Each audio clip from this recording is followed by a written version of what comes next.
Biblia explicada, un recorrido diario por las Sagradas Escrituras. En esta oportunidad vamos a continuar nuestro recorrido explicativo por el texto bíblico y lo hacemos deteniéndonos en el Salmo 81. Este salmo es un himno festivo, tal vez compuesto para ser cantado en una de las grandes fiestas hebreas, probablemente en la Pascua o en la fiesta de los tabernáculos, también conocido como el Sukkot. Comienza con una gozosa invitación a participar en el culto festival, y eso lo podemos leer en los primeros 5 versículos. Después, en los versículos del 6 hasta el 16, mediante el repaso de la relación con el Señor en el pasado, se presenta el significado del festival. Se amonesta al pueblo y se lo insta a andar en los caminos de Dios. En la primera parte de este salmo, habla acerca del salmista. En la segunda, habla el salmista, y en la segunda habla Dios, que se dirige a su pueblo. Hay un llamado, hay una invitación a adorar al Señor. También hay palabras del Señor llenas de dolor a causa de la desobediencia, de la rebeldía de un pueblo que ha sido favorecido. En vista de las bendiciones pasadas, el Señor reclama obediencia y como resultado de esta obediencia, el Señor promete sus bendiciones. En el ritual moderno de las sinagogas se canta el Salmo 81 en el día del Año Nuevo Judío, que vendría siendo el primero de Tisri, el Rosh Hashanah, ¿sí? El inicio del Año Nuevo Judío, en el 7º mes, el primero de Tisri. Había 2 maneras de comenzar el año, ¿sí? El año ceremonial y el año civil, el año religioso y el año civil. Está el inicio en la Pascua, que vendría siendo entre marzo y abril, que sería el calendario civil, pero el calendario religioso comenzaría en el 7º mes.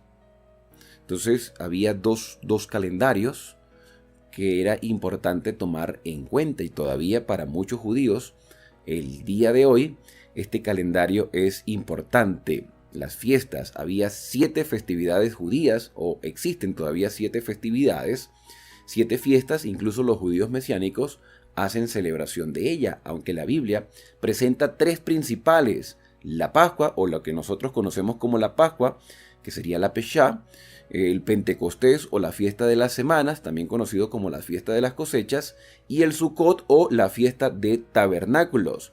Por supuesto, dentro de estas 3 fiestas se desprenden otras 4, que vendría siendo los panes sin levadura, las gavillas mecidas, la fiesta de los chofares o trompetas, el Yom Kippur o día de la expiación, también conocido como el día del perdón. Todas estas festividades tienen su cumplimiento en la historia, tienen su significado. Por eso es que la mayoría de los cristianos no celebra estas fiestas, pero hay judíos mesiánicos que sí las celebran. La fiesta principal, por supuesto, sigue siendo el Shabbat, el sábado, el 7º día de la semana. Pero un detalle importante dentro del estudio de este Salmo 81 es recordar la liberación que el Señor hizo con Israel cuando estaban esclavos en Egipto.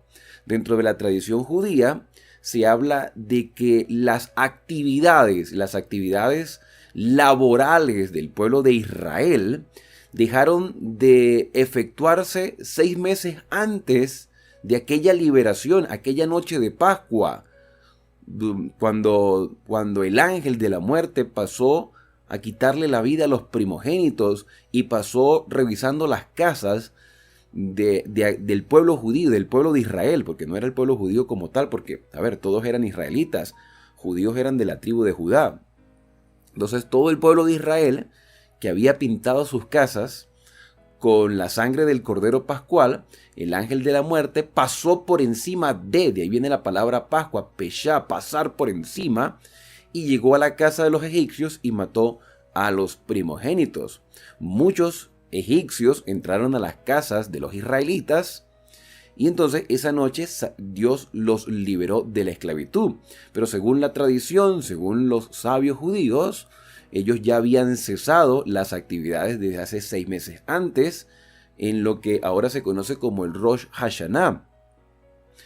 Y ya habían cesado sus actividades, y esto había llenado de ira al faraón.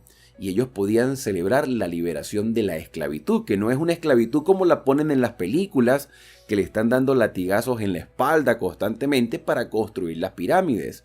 Según el pensamiento judío, los israelitas no construyeron las pirámides. Ese es el pensamiento de los judíos del día de hoy. No fueron los israelitas los que construyeron las pirámides, sino que eran trabajadores de los egipcios y trabajaban en artesanías, en agricultura, entre otros tipos de actividades más, que eran como los empleados de los egipcios, pero igualmente Dios les había prometido liberarlos de esa esclavitud. Hoy a la esclavitud se le llama empleo, ¿sí? Por eso es que es recomendable que en la mayor posibilidad podamos ser independientes en nuestras labores, que podamos aprender un oficio, un arte, o tengamos una profesión donde podamos ser independientes.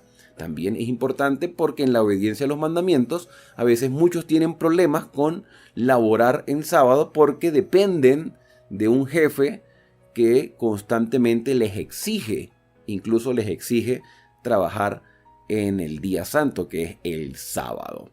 Con esta amplia introducción vamos entonces a abrir nuestras Biblias en el Salmo 81, que comienza con expresiones de gozo. Cantad con gozo, con alegría a Dios, fortaleza nuestra. Recuerden que ellos están en Egipto, por lo menos el Salmo hace alusión a esa esclavitud que se vivió en Egipto y se le llama a Dios fortaleza nuestra. Es como un coro de toda la congregación. Cantad con gozo a Dios, fortaleza nuestra, al Dios de Jacob. Celebrad con júbilo, con mucho gozo. Que esto incluye instrumentos musicales, instrumentos de cuerda, trompetas, chofares que son cuernos. Entonces, con mucho júbilo, con alegría, con liberación. Cantemos con gozo, dice el versículo número 1, entonad canción, tañed el pandero o el tambor. En el hebreo original la traducción sería más bien tambor. Igualmente se menciona al arpa melodiosa y al salterio.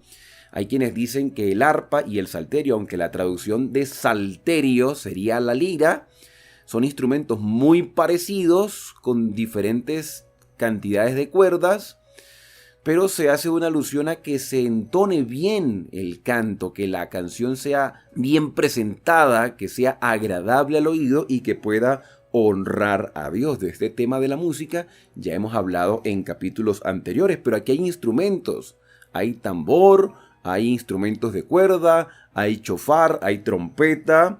Dice el versículo 3, tocad el chofar, tocad la trompeta en la luna nueva, es decir, al inicio de la festividad. Al inicio, los judíos, como dije al principio, o el pueblo de Israel, tenía 3 fiestas principales: la Peshá o Pascua, que sería entre finales de marzo, 1 de abril, que para nosotros viene siendo la fecha de lo que hoy se llama la Semana Santa.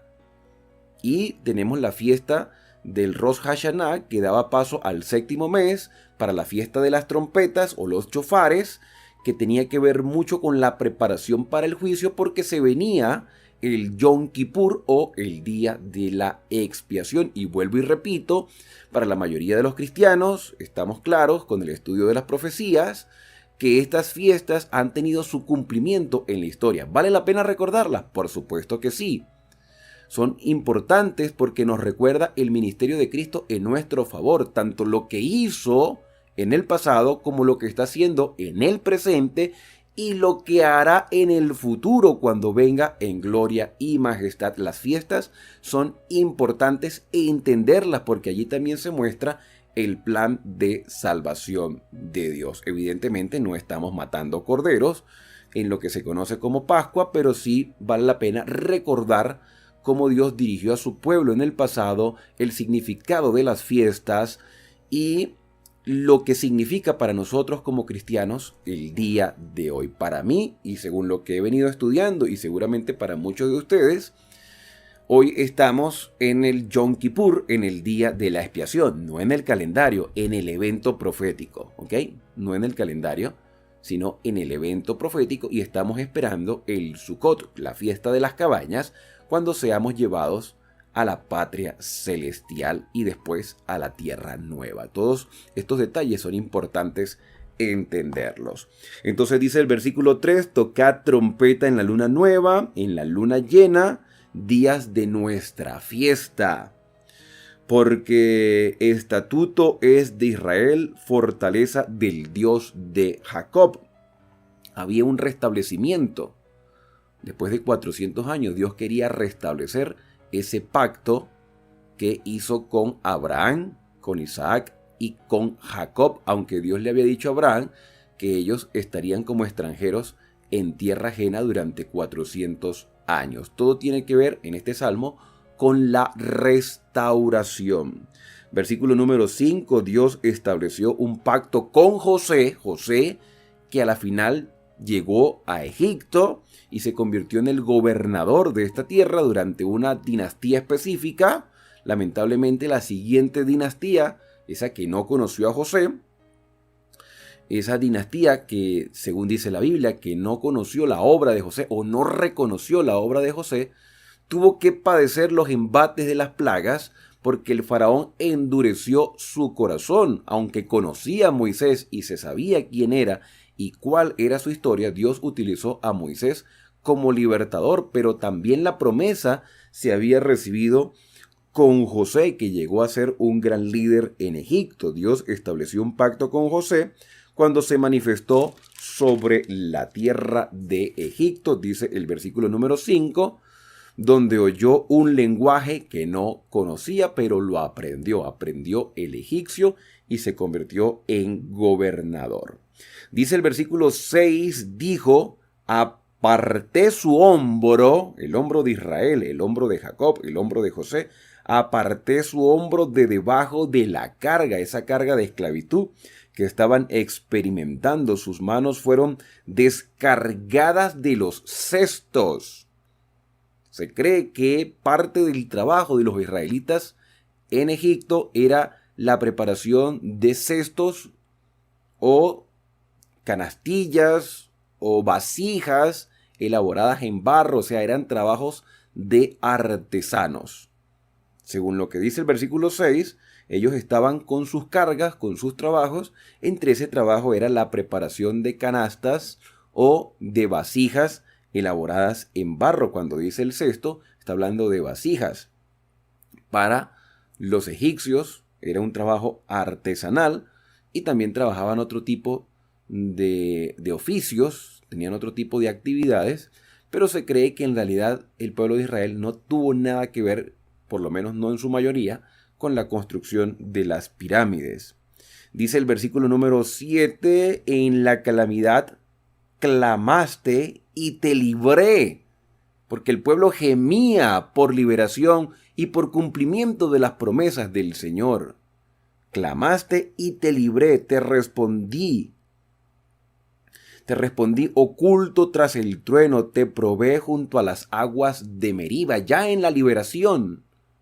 Cuando cruzan el Mar Rojo, cuando llegan al desierto, cuando Dios muestra sus maravillas guiando al pueblo de Israel con columna de nube y con columna de fuego, Dios los probó, porque el pueblo se desanimó porque no conseguía agua. El pueblo se rebelaba contra el Señor. Dios los estaba educando y les establece las normas o les muestra la ley, la santa ley, que es el reflejo del carácter. Dios estaba preparando un pueblo para entrar a la tierra de Canaán, así como hoy nos prepara a ti y a mí para entrar al reino de los cielos. Versículo número 8. Oye, pueblo mío, oye, escucha, presta oído a las palabras del Señor. Oye, pueblo mío, y te amonestaré, te corregiré, te disciplinaré. Israel, ojalá me escucharas, y este mensaje es para ti y para mí también el día de hoy. Ojalá podamos prestarle oído a la voz del Señor. Ojalá podamos aprender de la historia pasada. Ojalá podamos reflexionar sobre los errores del pasado y cambiar el rumbo de nuestra vida. Oye, pueblo mío, oye. Tú formas parte del pueblo de Dios. Presta oído al mensaje del Señor. Escucha al Señor. Lamentablemente hoy tenemos en muchas iglesias predicadores muy emotivos, muy efervescentes, muy animosos, muy gozosos, pero carentes de la palabra.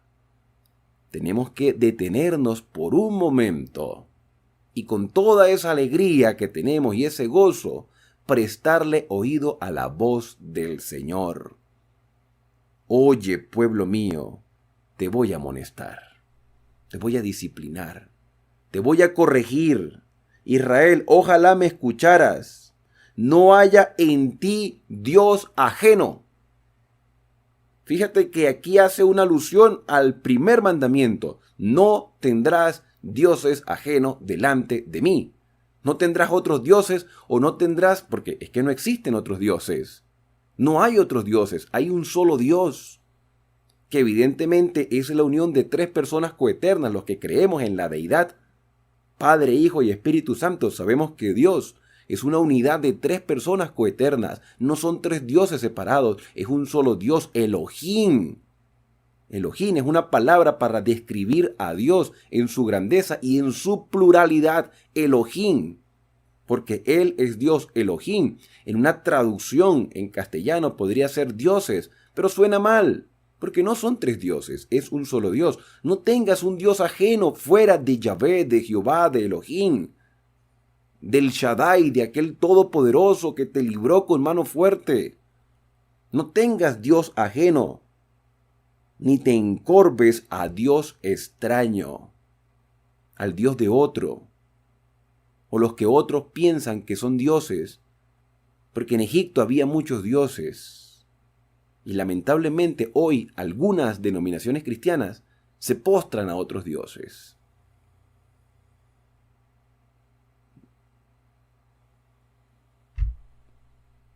Lo sabemos claramente,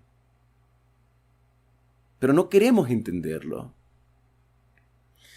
Y el mandamiento es claro: no tendrás dioses ajenos delante de mí.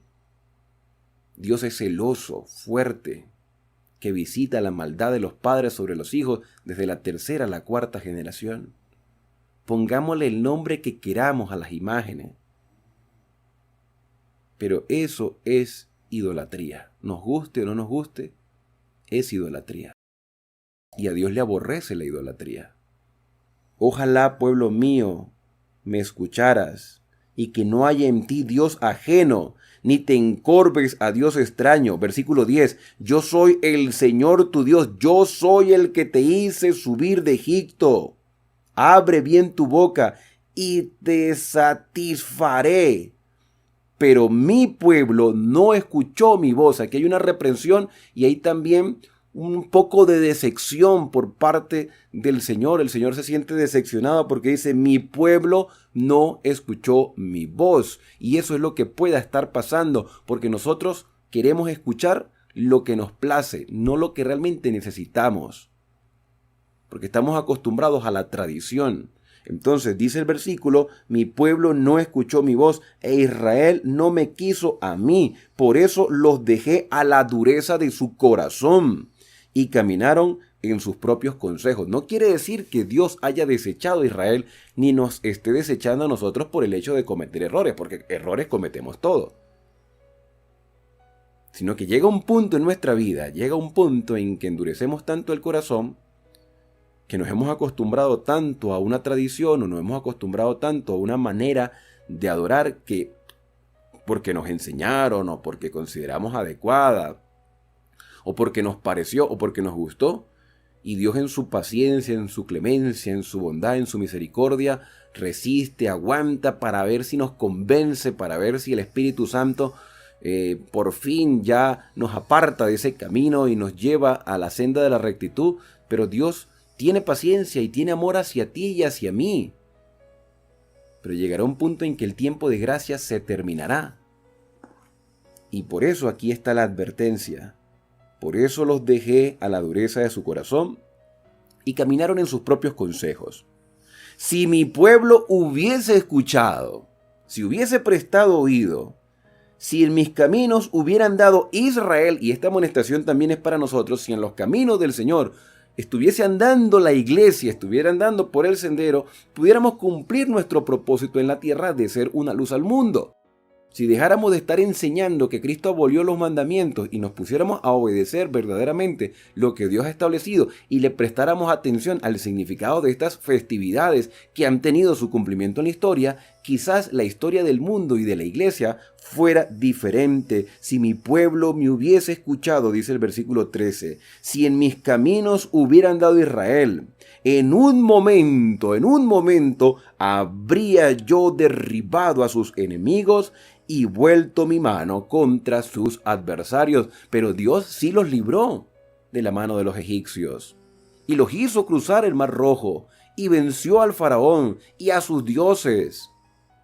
Pero Israel tuvo que peregrinar 40 años en el desierto. Por la dureza de su corazón pudieron haber entrado a la tierra de Canaán antes de tiempo. Así como tú y yo pudiéramos ir al reino de los cielos antes de que el tiempo se termine, porque Dios tiene su tiempo estipulado para su venida y para el decreto final dentro del juicio. Pero pudiéramos adelantar la venida del Señor, así como Israel pudo haber adelantado la entrada a la tierra de Canaán, pero les tocó que experimentar 40 años en el desierto, en un exilio. Y tenían que depender de que Dios les enviara comida cada día, así como nos las envía a nosotros en todo momento. ¿Quieres seguir el peregrinaje en este desierto? A pesar de eso, a pesar de esa experiencia dolorosa de Israel, la bendición de Dios les acompañaba porque la columna de nube y la columna de fuego no se apartaban ni de día ni de noche. Tenían el santuario que Dios había mandado a construir a Moisés, tenían los mandamientos escritos con el dedo de Dios, eran sustentados constantemente, pero el ideal era que hubiesen entrado antes a la tierra de Canaán. Dios sigue enviando sus bendiciones sobre nosotros, pero la idea es que lleguemos rápido al reino de los cielos. Versículo número 15. Los que aborrecen al Señor se le hubieran sometido y eso duraría para siempre. Dios lo hubiera mantenido con el mejor trigo y con la miel de la roca. La miel de la roca. A ver, de la roca salió agua, pero que salga miel. O sea, aquí hay un sustento especial de Dios a su pueblo. Miel de la roca. La roca puede hacer alusión a Cristo. Dios endulza a su pueblo, Dios sustenta a su pueblo, Dios mantiene a su pueblo, pero debemos escuchar la advertencia. Hubiese sido Israel saciado en esa tierra que fluía leche y miel y no tenían que haber estado 40 años en el desierto por haber sido rebeldes si hubiesen escuchado la voz del Señor. ¿Estás tú dispuesto a escuchar la voz del Señor? ¿Estás tú dispuesto a obedecer los mandamientos establecidos por el Padre Celestial que no se equivoca? ¿Estás tú dispuesto a experimentar esa liberación del pecado y comenzar una nueva vida en Cristo? El consejo y la advertencia del Señor en este día está en los versículos del 8 al 10. Oye, pueblo mío, te amonestaré. Ojalá me escucharas, si que no haya en ti Dios ajeno, ni te encorves en Dios extraño, porque yo soy el Señor tu Dios. Este es un mensaje que, si aceptamos la voluntad del Señor, fortalecerá nuestra fe y nos llenará de esperanza en este día. ¿Qué te ha parecido este salmo? ¿Qué versículos te llamaron más la atención? ¿Y cómo puedes aplicarlo a tu vida personal? Deja algún comentario sobre este salmo, de cómo ha impactado tu vida y qué resolución estás dispuesto a hacer para glorificar a Dios hasta que Cristo venga a buscarnos. Te invito a que podamos acercarnos al Padre Celestial a través de la oración. Querido Padre, una vez más nos acercamos a ti agradecidos, Señor, por la misericordia y la paciencia que tienes para con nosotros a pesar de nuestras rebeldías. Evidentemente tenemos muchas cosas que aprender. También tenemos que desaprender algunas que nos han enseñado desde niños y que nos cuesta aceptar. Nos cuesta aceptar, Señor, que estamos errados, que nos hemos equivocado. Nos cuesta mucho, pero solamente tú, Señor, obrando a través de tu Espíritu Santo, puedes convencernos del pecado, de la justicia y del juicio. Y así como liberaste a Israel, nos liberas a cada uno de nosotros.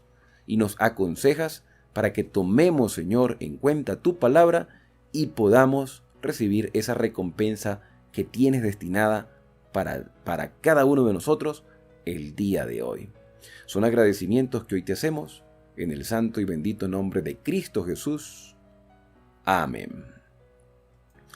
Bien, la invitación es para que puedas acompañarme en el análisis del próximo capítulo, el Salmo 82, que también tiene grandes lecciones y aplicaciones para nuestra vida personal.